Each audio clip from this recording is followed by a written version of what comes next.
নমস্কার দর্শক বন্ধুরা, দেব জ্ঞান স্টোরি চ্যানেলে আপনাদের জানাই সুস্বাগতম।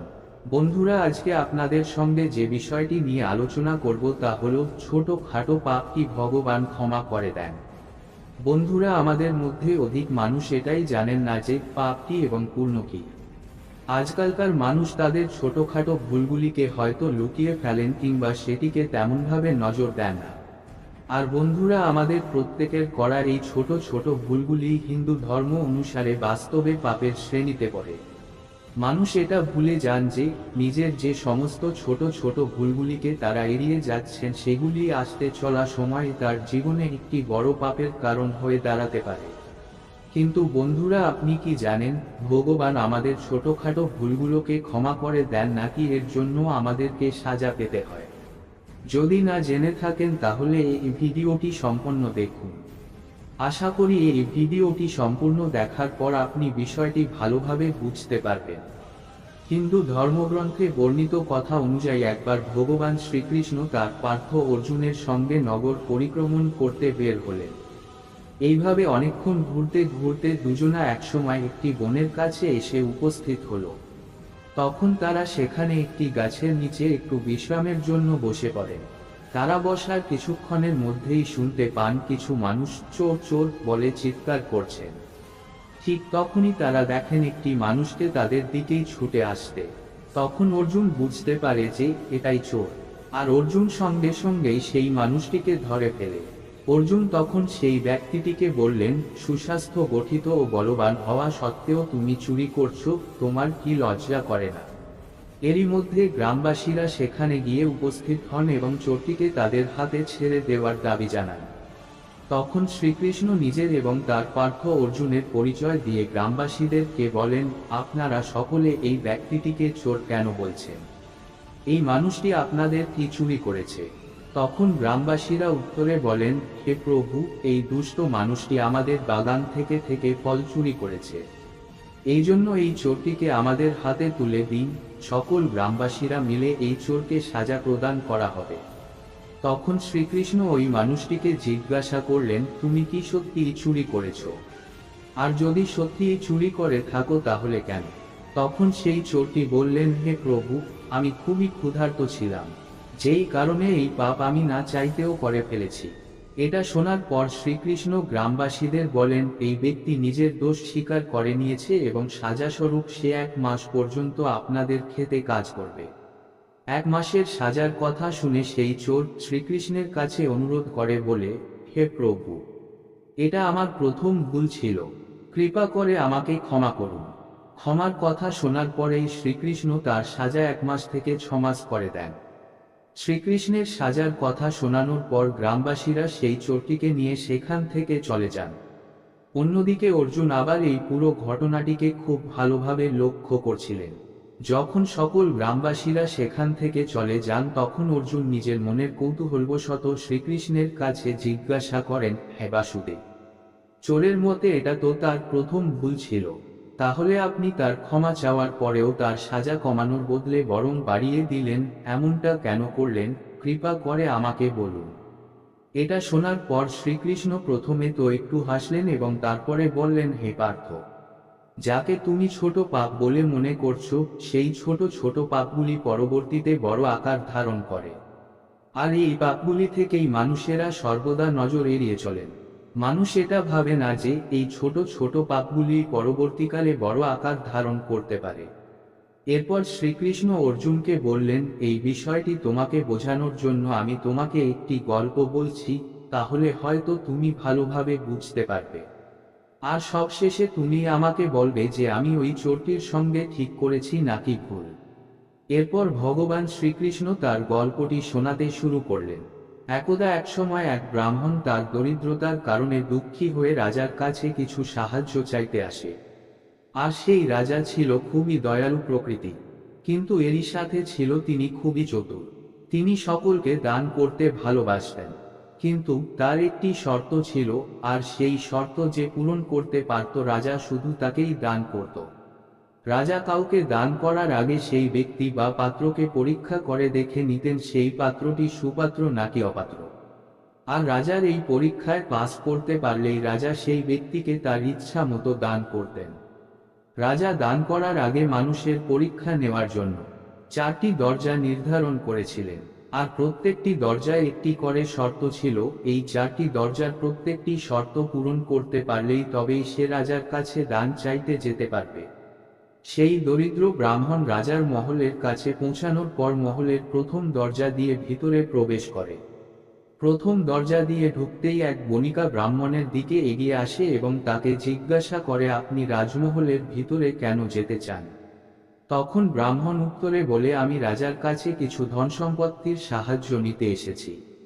তখন সেই গণিকা বলে, হে ব্রাহ্মণ দেব, আপনি রাজার কাছে ধন সম্পত্তি চাইতে অবশ্যই যান, কিন্তু এই দুয়াটিতে রাজা আমাকে অধিকার দিয়ে রেখেছে।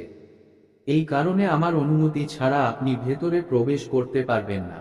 আমি একজন গণিকা, অতএব আমাকে সন্তুষ্ট না করে আপনি ভেতরে যেতে পারবেন না। একজন গণিকার মুখে এরকম কথা শুনে সেই ব্রাহ্মণের মাথা নিচু হয়ে যায়। এরপর সেই ব্রাহ্মণ ধিক্কার জানায়। তখন সেই গণিকা ব্রাহ্মণকে বলেন, তাহলে আপনি অন্য দরজা দিয়েই ভিতরে যান। তারপর সেই ব্রাহ্মণ অধর্ম করার থেকে ভালো অন্য দরজা দিয়ে যাওয়াই শ্রেয় বলে মনে করে। এরপর যখন সেই ব্রাহ্মণ দ্বিতীয় দরজা দিয়ে ভেতরে প্রবেশ করে তখনই তার সামনে 2 জন দুয়ার রক্ষক এসে দাঁড়ায়। আর তারা ব্রাহ্মণকে বলে, এই দুয়ারের দায়িত্ব রাজা আমাদেরকে দিয়েছে। যে আমাদের শর্ত মেনে নেবে তারাই কেবল এই দুয়ার দিয়ে ভেতরে যেতে পারবে। এরপর তারা ব্রাহ্মণকে বলে, আমাদের মাংস অতি প্রিয়, আর এখন ভোজনের সময়ও হয়ে গেছে, আর আজকে ভোজনে হরিণের মাংস রান্না হয়েছে। তাহলে চলুন আগে আপনি আমাদের সঙ্গে শান্তিপূর্ণভাবে ভোজন করবেন, তারপরে মহারাজের সঙ্গে দেখা করবেন। এই শুনে ব্রাহ্মণ বলে, আমি একজন নিরামিষাশী ব্রাহ্মণ, আমি মাংস খেতে পারবো না। এটা শুনে ওই দুয়ার রক্ষকরা পরিষ্কার জানান তাহলে তারাও তাকে এই দুয়ার দিয়ে মহলের প্রবেশ করতে দিতে পারবেন না। আপনাকে তবে অন্য কোন দরজা দিয়ে যেতে হবে। এরপর ব্রাহ্মণ তৃতীয় দুয়ারে গিয়ে পৌঁছায়। সেখানে গিয়ে ব্রাহ্মণ দেখে কিছুজন নেশাজাতীয় দ্রব্য পান করছিল। ব্রাহ্মণ তাদের না দেখার ভান করেই ভেতরে যেতে শুরু করে। আর ঠিক তখনই এক ব্যক্তি ব্রাহ্মণকে এসে বলে, আমাদের সঙ্গে একটু নেশা করে নাও, তবেই তুমি ভেতরে যেতে পারবে। ব্রাহ্মণ এটা কেউ উচিত মনে না করে চতুর্থ দরজা দিয়ে প্রবেশ করতে থাকে। চতুর্থ দরজা দিয়ে প্রবেশ করার সময় ব্রাহ্মণ দেখেন সেই দরজার কাছে কিছু লোক সেখানে জুয়া খেলছে। আর তাদের শর্ত ছিল এই দুয়ার শুধুমাত্র জুয়ারিদের জন্য। যে ব্যক্তিরা জুয়া খেলবে তারাই এই দরজা দিয়ে ভেতরে প্রবেশ করতে পারবে। জুয়া খেলা ধর্মের বিরুদ্ধে ছিল, তাই ব্রাহ্মণ খুব চিন্তিত হয়ে পড়েন। সে ভাবতে থাকে কি করে সে ভিতরে যাবে, কারণ 4টি দরজাতেই ধর্মের বিরুদ্ধে শর্ত রয়েছে। আবার অন্যদিকে সেই ব্রাহ্মণের অর্থের খুবই প্রয়োজন, তার রাজার সঙ্গে দেখা করতেই হবে। এরপর শ্রীকৃষ্ণ অর্জুনকে বলছেন, হে পার্থ, তার একদিকে ধর্ম ছিল এবং অন্যদিকে ধর্মের বিরুদ্ধে শর্ত ছিল। এই দুটি নিয়ে তার মনের মধ্যে যুদ্ধ হতে শুরু হয়। আর তখনই সে সব থেকে বড় ভুল করে। সে মনে করে জুয়া খেলা খুব ছোট পাপ, এই পাপ যদি সামান্য কিছু পরিমাণ করা হয় তাতে তার কোনো ক্ষতি হবে না। এরপর সেই ব্রাহ্মণ ভাবে তার কাছে 2 টাকা রয়েছে, এই 2 টাকা দিয়ে সে যদি জুয়া খেলে নেয় তাহলে সে ভিতরে যাওয়ার অনুমতি পাবে। তারপর সে সেই 2 টাকা দিয়ে জুয়া খেলতে শুরু করে। ব্রাহ্মণ জুয়া খেলায় যতটা পারদর্শী না হলেও তার ভাগ্য ভালো ছিল।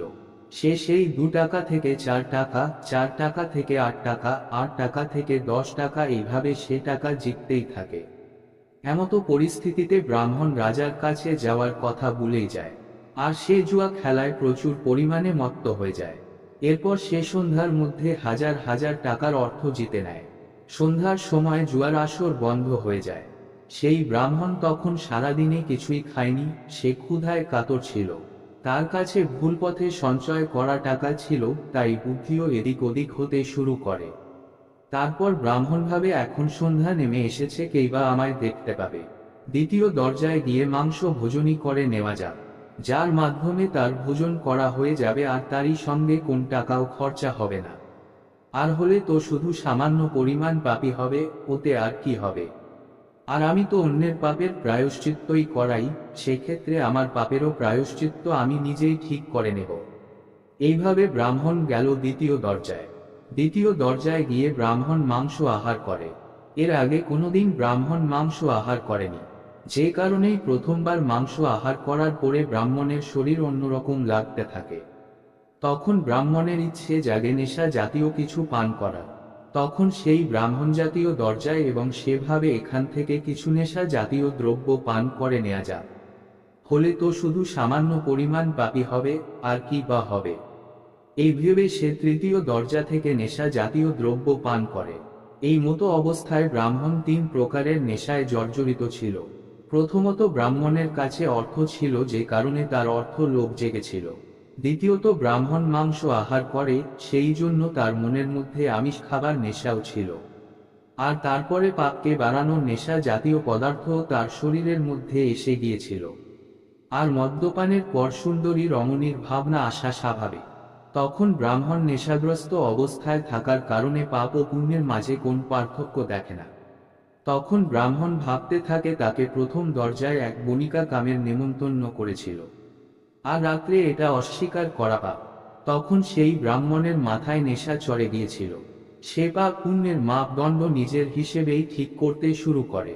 ব্রাহ্মণ ভাবে, এতগুলো ছোটখাটো পাপ যখন করলাম, তাহলে আরেকটি পাপ করেই নি, তারপরে সমস্ত পাপকে একসঙ্গে প্রায়শ্চিত্ত করে নেব। এরপরে ব্রাহ্মণ যায় সেই প্রথম দরজায়। বণিকা তাকে সন্তুষ্ট করে এবং সবশেষে সেদিনের বেলায় জুয়া খেলে। যেই অর্থ ব্রাহ্মণ জিতেছিল, সব অর্থ তার থেকে নিয়ে নেয় বণিকা। এইভাবে সারা রাত কাটিয়ে দ্বিতীয় দিন সকালে যখন ব্রাহ্মণ ঘুম থেকে উঠে, তখন সে দেখে সেই বণিকা তাকে ঘেন্না চোখে দেখে এবং ব্রাহ্মণকে বলে, কাঙাল সাথীর তার কোনো প্রয়োজন নেই, সে যেন তাড়াতাড়ি সেখান থেকে চলে যায়। অন্যদিকে এই সমস্ত খবর রাজার কাছে পৌঁছে গিয়েছিল। ওদিকে আবার ব্রাহ্মণ আবার চতুর্থ দরজায় এসে একে একে সব দরজায় ঘুরতে থাকে এবং বলতে থাকে, আমি সব শর্তে রাজি আছি, আমাকে একবারও মহারাজের সঙ্গে দেখা করতে দাও। কিন্তু ওই দিনকে সেখানকার নিয়ম পরিবর্তন হয়ে গিয়েছিল। শর্তের সাথেও তাকে কেউ ভেতরে প্রবেশ করতে দিতে রাজি হয় না, আর তাকে সমস্ত দরজা থেকে দূর দূর করে তাড়িয়ে দেওয়া হয়। তখন ব্রাহ্মণ প্রবেশ দরজার বাইরে বসে আপন মনে ভাবতে থাকে, আমি রাজার কাছে অর্থ তো পেলামই না, আর আমার কাছে যে 2 টাকা ছিল তাও হারালাম। ব্রাহ্মণ না পেলে মায়া, আর না পেলেও রাম। ছোট ছোট পাপ করে কোন হানি হয় না, এই চিন্তা ভাবনার ভুলে সে নিজের ধর্ম ও অর্থ দুটোই হারায়। এই কারণেই বন্ধুরা, শ্রীকৃষ্ণ বলেন নিজের উপর বিচার করা প্রয়োজন। আমরা এই ব্রাহ্মণের মতো ভুল করছি না তো? কোন পাপকেই ছোট মনে করে এড়িয়ে চলা উচিত নয়, কেননা এই ছোটখাটো পাপ থেকেই বড় পাপের উৎপত্তি হয়। আর এই পাপের গর্তে একবার পড়ে গেলে তার থেকে রেহাই পাওয়া খুবই কষ্টকর। ছোটখাটো পাপ থেকে আমাদের এরকম ভাবে বাঁচতে হবে, যেমন আমরা ছোট্ট একটি আগুনের শিখা থেকেও নিজেদেরকে বাঁচিয়ে রাখি। কেমন না, ছোটখাটো পাপগুলি ওই ছোট্ট একটি আগুনের ফুলকির মতনই, যা ভবিষ্যতে বড় আকার ধারণ করতে পারে। জীবনে কোন মানুষ দুজনের থেকে কোন কিছু লুকাতে পারে না, এক ঈশ্বরের থেকে, দ্বিতীয়ত নিজের থেকে। আর নিজের কাছে একবার যদি নিজে ছোট হয়ে যান, তাহলে সারা জীবনে আপনার বেঁচে থেকেও মরার মতো অনুভূতি হবে। এই কারণেই বন্ধুরা, ছোটখাটো পাপকে সর্বদা এড়িয়ে চলুন। সবশেষে শ্রীকৃষ্ণ অর্জুনকে বলেন, হে অর্জুন, এই কারণের জন্যই আমি ওই চোরকে এই ছোট্ট একটি ভুলের জন্য এত বড় শাস্তি দিয়েছে। আশা করি বন্ধুরা এই ভিডিওটি আপনাদের ভালো লেগেছে। যদি ভালো লেগে থাকে তাহলে একটি লাইক, কমেন্ট আর চ্যানেলটি সাবস্ক্রাইব করবেন। ভালো থাকুন, সুস্থ থাকুন। নমস্কার, ধন্যবাদ। ঈশ্বর আপনার মঙ্গল করুন।